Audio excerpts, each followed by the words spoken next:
श्री स्वामी समर्थ.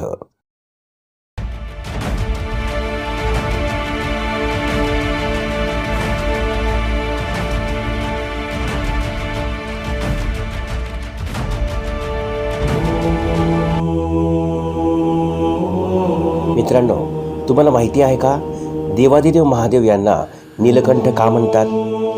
आजच्या व्हिडिओमध्ये आपण पाहणार आहोत समुद्र मंथनाची ती अद्भुत कथा ज्याने महादेवांना विश्वाचे रक्षणकर्ता म्हणून सिद्ध केले.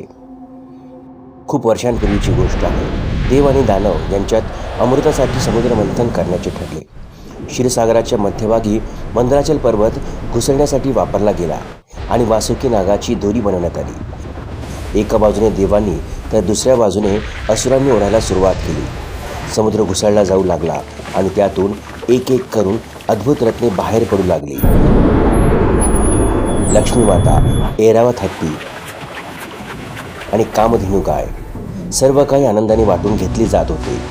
पण अचानक समुद्रातून एक भयानक आवाज आला. रत्नांऐवजी आता समुद्रातून हलाहल नावाचे भयानक विष बाहेर पडू लागले. हे विष इतके जहाल होते की त्याचा नुसता धूर सर्व सृष्टीला जाळून भस्म करू लागला.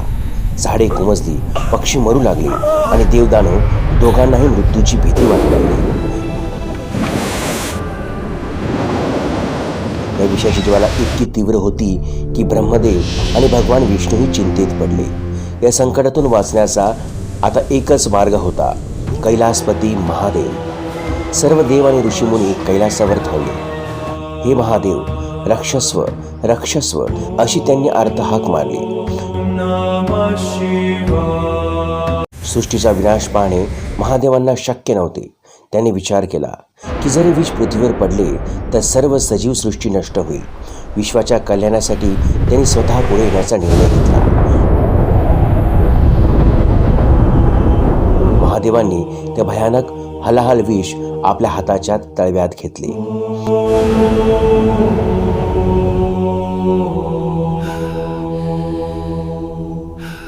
महादेवांनी ते विष शांतपणे प्राशन केले. पण हे विष त्यांच्या पोटात गेले असते तर ते सृष्टीसाठी घातक ठरले असते. त्याचवेळी माता पार्वतीने महादेवांच्या कंठावर आपला हात ठेवला आणि ते विष कंठातच रोखले. विषाच्या प्रभावामुळे महादेवांचा सुंदर आणि गौरवर्ण कंठ निळा पडला. विषाची दाहकता इतकी होती की महादेवांना खूप गरम होऊ लागले. म्हणूनच तेव्हापासून महादेवांना शांत ठेवण्यासाठी त्यांच्यावर जलाभिषेक केला जातो आणि त्यांना बेल अर्पण केला जातो. याच घटनेमुळे देवांनी आणि दानवांनी त्यांचे नाव ठेवले नीलकंठ, ज्याने विषाचा घोट घेऊन जगाला अमृताचा मार्ग मोकळा करून दिला.